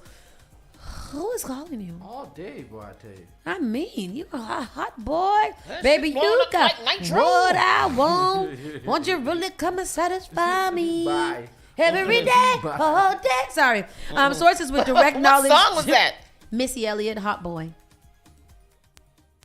Hot boy, Baby, you got what I need. All right. Yeah. Sources with direct knowledge tell TMZ Hip Hop Suge and his brother Brian Brown are collaborating on a TV project that begins filming this summer. We're told the series will have a similar feel to 50 Cent's hit show BMF, with plenty of plot time allotted to tell Suge's pre-music industry backstory as a kid growing up in Compton who aspired to be a football coach. I wonder what happened. I would like to know Suge Knight's story because I want to know what made you so the way you are. Wicked. Yeah. He's serving a 28-year sentence for the 2015 killing of Terry Carter. That's the one where he ran over her twice. Yeah. Yeah. At the car wash, right? No. Wasn't that they were shooting a movie. They were shooting Compton. What is it? Blame it on the Compton? Just out of Compton. Straight out of Compton. Yeah. Just went by Compton. So, sources say Suge's putting acting chops above all screen resemblance for whoever plays Pac, and they've got to recapture the icon's mannerisms and styles too. So, I guess looks like Snoop Dogg has a bunch of. What this got to do with Snoop Dogg? Snoop owns Death Row now. Oh, title showing love, Death Row everywhere, and more to come. Oh, so you can go listen to all the Death Row musics and albums and projects and stuff on Tidal now, I guess. Oh. Wow. Okay. I go listen to How much Tidal costs? Huh? Tidal's free now. Tidal's free. But you for a subscription, if you want it without commercials and stuff, you can get the subscription, but you can get the free version now. Is it Suge Knight's son or is it Suge Knight? That's Suge Knight. Oh, this is his son, right? Oh, the son looked just like him with hair. So Suge Knight's serving 28 years for manslaughter. That's crazy. Look at his son. His son looked just like him. That's funny. Oh, Suge Knight. Oh, Suge Knight. Magic Johnson places bid to buy the Washington Commanders. Oh, really? Who is them? As they was used the Washington football team, and then they changed to Washington Commanders. I don't like that better. Me than what were they for? The Chiefs before? They were the Redskins. Yes. And now they're the Commanders? Then they were the football team, and now they're the Commanders. Commanders sounds like colonizers. Remember we did that? Remember we went over that? We did? I don't know. When was that? Last year. Yes, like 2 years. Magic Johnson just placed a $6 billion bid to buy the NFL team Washington Commanders and would become the first black owner in the league's history if deal goes through. On Tuesday, the Lakers Hall of Famer alongside 76ers owner Josh Harris and billionaire Mitchell Rales officially submitted the massive, fully financed bid to purchase the franchise, according to ESPN's Adam Schefter. Magic Johnson's group places historic, potentially record-breaking bid for NFL team on Tuesday. Current owners Dan Snyder announced in November that he plans to sell the Commanders following the investigation into his personal conduct. What'd he do?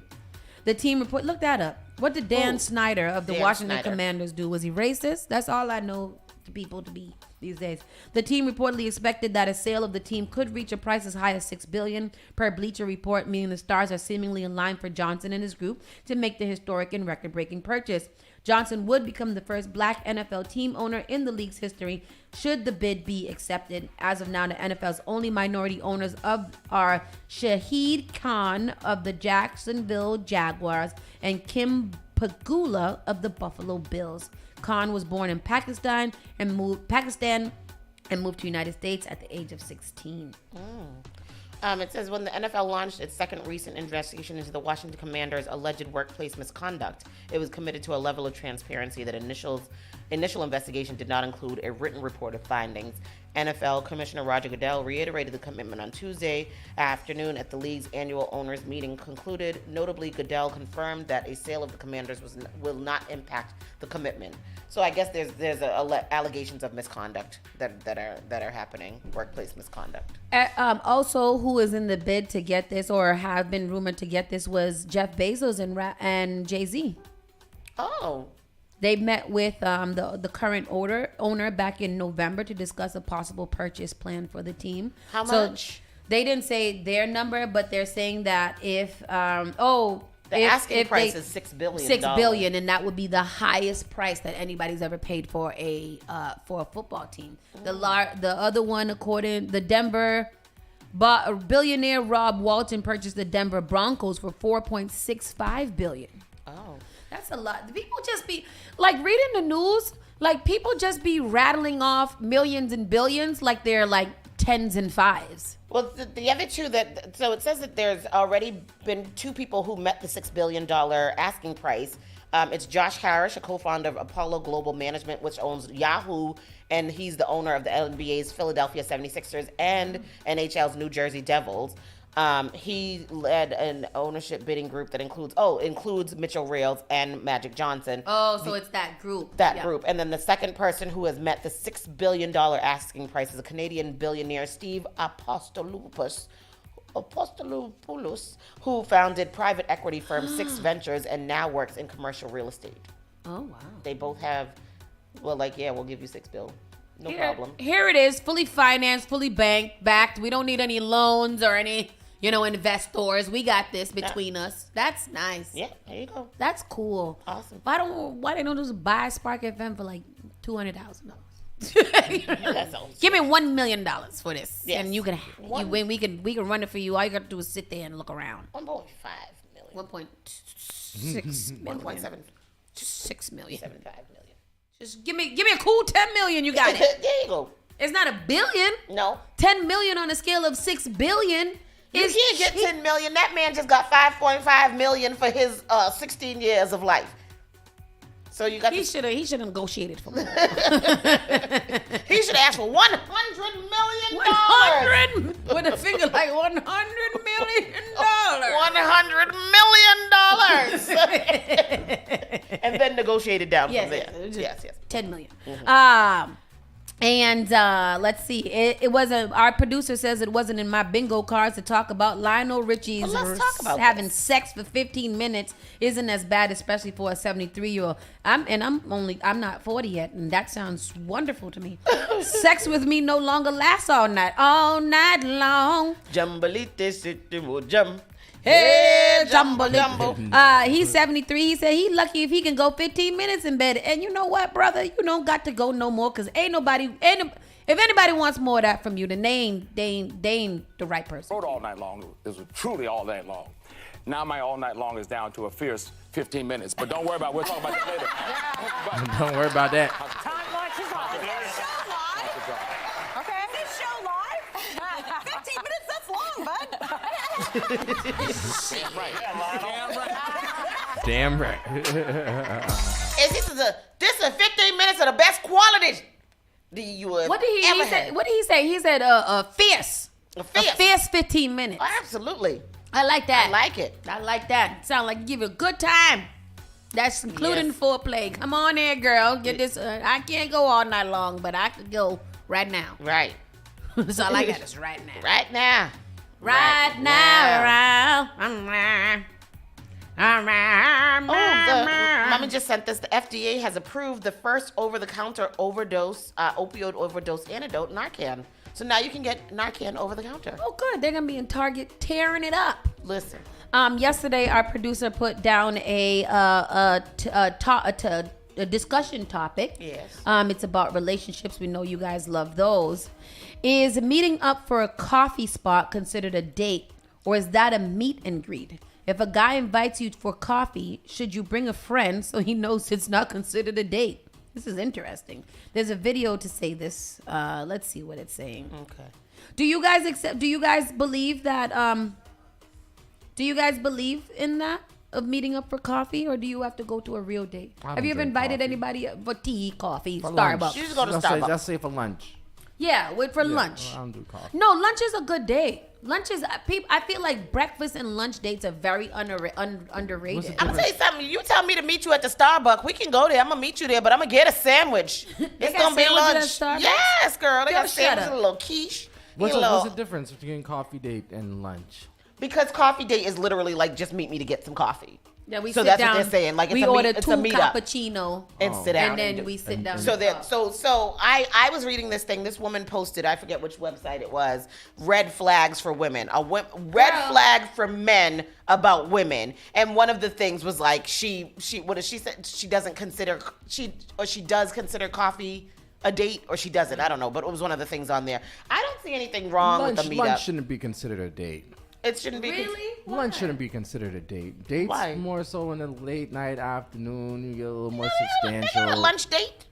They got a whole app dedicated to dates for lunch. It's called Lunch Dates. Take me to lunch or lunch or something. I guess. Yeah, I think that lunch date. I think that anything that constitutes you guys going out and getting to know each other is technically a date. Yeah. Like if I take you to, let's say I take you to the beach at yes. what's it called? Castle Walls. We go to what's the name of the thing? Sully's. If we go no Oyster House. I don't know. Clam Box. Clam Box. If we go to the Clam Box in the Oyster House. The Oyster House. You take me to the Oyster House. I'm gonna get some. The Clam Box, and we order 2 fish and chip plates and sit down outside on the Max patio. That's a date. That's a date. That's a date at 1 o'clock in the daytime. Absolutely. 2 people agree on a time and place equals a date. Uh-huh. I don't like when men say, I'm going to take you out on a pre-date and call it coffee and stuff like that. I think that's corny. Don't you ever use that term with me? A pre-date. What about what is breakfast? that? Is breakfast a date? Oh, yeah. Tristan, I want you to know how you would do well with breakfast, because breakfast is a very underrated date situation. You take a girl out for breakfast, you give her a little pancakes, a little omelet and stuff like that. Y'all have 2 mimosas. What's the difference between a breakfast date and a dinner date? And then what's nice about a breakfast date is you can go to the breakfast date and that can be it, right? Yep. And or you can extend the date out if it's going really nice. That's a So lot then of money it's- spending. Too much money spending. And it doesn't sound but like if you think about it, like you go out to dinner I agree. and then you go out to the bar after. Yeah, I agree. At that I point, agree. you That's a all good date. sauced up and you want to That's a get a good- little. That's yep. Breakfast costs gonna less lead than to a dinner, nice too. night. Yeah. That's gonna lead to a nice night. Yeah, but breakfast costs less than dinner. So it's Yes. not a lot of money that you're Yes. spending. Schneider says in but the if age you of do the online after- dating, Yeah, right. coffee tea is to make sure you ain't no catfish. I mean, you could still be a catfish and go sit down with somebody and get coffee and tea. One of my best dates ever, and probably my best date ever, was with this little short man. He was 5'2". I don't know why I did that. Anyways, that's neither here nor there. We went on a date. We went to breakfast. It was very, very nice. After we went to breakfast, we went to Target. We walked around and shopped. He had just won some money because he was a casino type person. So he wanted to pick up some things at Target. I went with him. I picked up a few things. He paid for them. And then it was just such a nice date. We left Target. We went to Assembly Row, walked around, got some ice cream. And then after that, he was like, let's go back to the casino because he was a gambler. He went, won more money, gave me some money to gamble. It was the best date. And I kept on prolonging, which was weird for me because he was 5'2". That's discriminatory. You're canceled. Maybe he wasn't 5'2". He was like 5'5", which is 5'2". It's Tory Lane's height. Oh, yes. A tiny man. Yes, I felt like I was out with like a mature CK, wasn't it? Lawanda said it is whatever the person inviting you call it. Nah. You call it a pre-date. We not going nowhere. I don't like that pre-date term. That's corny to me. And I don't See, like. I don't call it nothings. I don't even call dates nothings. So Tristan, when's the last time you been on a date? I just go out to eat. You want to go out? You want to go out? I don't really be like, you want to go on a date? But when you go out to eat, that's a date. If Yeah, you but I don't put titles. You don't. But say wait, that. is it a friend date? Like you want to go out to eat, or is it like, hey girl, I like you. You want to go out to eat? Nah. I feel like on Sunday I learned this term from Coach Chris. So I realize I'm not the person that's like, I'm very in my own world. The people that know me, I'm very much in my own world, and I don't think I consider too many other people's feelings. So it's usually it'll be the female that's like trying that always gets me out. Janet said, "Do you ask them to go Dutch?" I don't know what that is. He's like, you pay for it. You pay or do you make it? Oh yeah, most of the time. Because since you don't use the term date, on Sunday I learned from Coach Chris that date stands for dick at the end. So don't call it a date unless it's going down. See, that's what's the problem. That's why dinner dates are, I feel like that's why dinner dates are so controversial for men. Because you go out here and you have that mentality and you end up buying this girl all kind of lobster and steak and your bill be like $227. And then after that, you sitting there a little sauced up and full and you want to go back and get a little zhuzh. And then she's like, oh no, I'll see you later. And you like, where you going? Remember that movie where the guy was like, That's the effing side of the menu. You got to order from this side. What was that? He was like, that's the effing side of the menu. You got to order from this side. But I feel that way too. Like if you going out with people in particular and you might know where they at, you might want to keep your order to a minimum so that they don't feel like you owe them anything. Exactly. And then you got to do the pump fake. I know you don't believe in that, but I believe in a little pump fake. I do. No. I am the queen. I'm the spokesperson for the pump fake. Yes. I pump fake. Okay. Sometimes, depending on who it is, if I know somebody got money, I'll be like, all right, I'm going to go to the bathroom. You can handle that. I'll be back. No. And oftentimes when I pump fake, like men be like, yo, mind your business. Like, why you... Did I ask you to touch it? Yeah, I've had it. I love it. Snatched away from me. Yeah. The other day, I was like, mind your... Like, literally got told, mind your business. I took a dude out for his birthday, and he snatched that bill from me. And I was like, dude, it's your birthday, though. He was like, I don't believe in that. Sometimes I be fighting, too. Like, put my card down first. Usually get declined.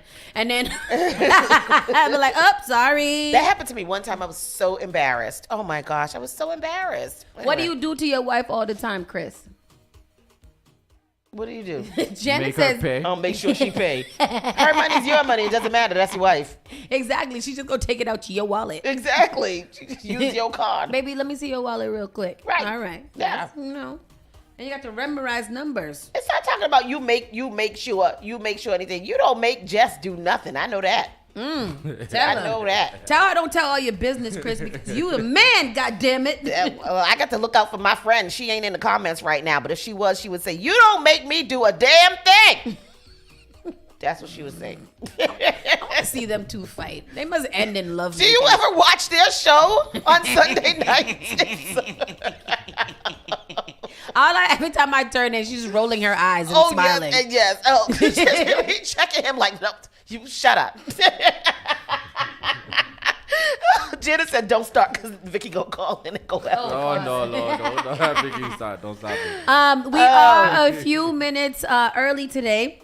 So we're gonna take some time and slide off. Trying to kill us with this glass of diesel. And you know what? I can't even drink it because I gotta go to the baby school. And usually when I drink, it literally permeates my pores. You smell it immediately. I just had a little glass of wine, a fine glass of wine. Did you smell this? And I've been smelling it, and let me take a little sip. Let me lick it. I do want to let the people know that Easter party coming up this Sunday, April 2nd. Yes. We have an Easter party. There'll be free games, an Easter egg hunt, baskets, and more. Oh, okay. I love the Easter party. Let's pull up. We'll be at 10 Dunbar Avenue, Unity Sports Club. And, what time? There's no time. I should put the time. Mm-hmm. Time's gonna be from maybe about 2:00 to 7. Put it down. You just make that up. You just make up that time. 2:00 to about 7. Yeah. Let me see. Time. Let me think about down it. This Sunday. This Sunday, Easter egg hunt, and it's gonna be a hunt too, right? Yes. Oh, good. And I'm this excited is free about for that. the family, free for the kids. Oh, good. Oh, I love that. I don't have him. I'm gonna send the father down there, and then he's gonna bring him back early. So I'm not gonna tell him he can't go. He cannot go. I, however, will be there to get a little basket for him when he comes. When's Good Friday? Next Friday. Next Friday. Okay. Yep. And then Easter is Sunday the 9th. Sunday. Yep. Sunday the 9th. Mm-hmm. Oh, you people are gonna be bacchanalling on Easter Sunday? Absolutely. Wow, they had to celebrate Jesus. That's disrespectful. Oh, that's a beautiful flyer. You did that too? Mm-hmm. That's gorgeous. Thank you. She looked like me when I take my hair out, but she have more. Oh, wow. Anyhow, people, we got to slide on over to the side. Thank you guys for joining us today. We'll be back tomorrow. We have a dope interview tomorrow, so keep it locked. I do believe that we have Shea Booze, the good owner from Shea Booze, coming in tomorrow and talking to us about Swerve Weekend, which I'm really excited about. Weekend. We're not going to be here. Oh, doghead. I'll be there. I'll be there swerving for y'all. Y'all gonna be rocking the boat. I'm gonna be swerving. Rock the boat. All right. Have a good one, people. We'll see you later. Spark FM Online, #1 for urban and Caribbean music. You're listening to Saucy and Friends in the morning with Miss Hot Sauce, Miss Tony, and Rockstone Triss. The all-new Use Spark FM. Spark FM. Log on to sparkfmonline.com. Yamba Market. Visit the first Black-owned dispensary in Cambridge. Yamba Market's mission is to participate authentically in building a socially restorative adult cannabis market in Massachusetts and beyond. Their commitment to the Yamba family is to provide an inclusive and exemplary experience focused on a broad selection of unique strains, quality products, and customer journey. Open from 11 a.m. to 11 p.m. every day. 580 Mass Avenue, Central Square, Cambridge, Massachusetts. Registration at yambamarket.com.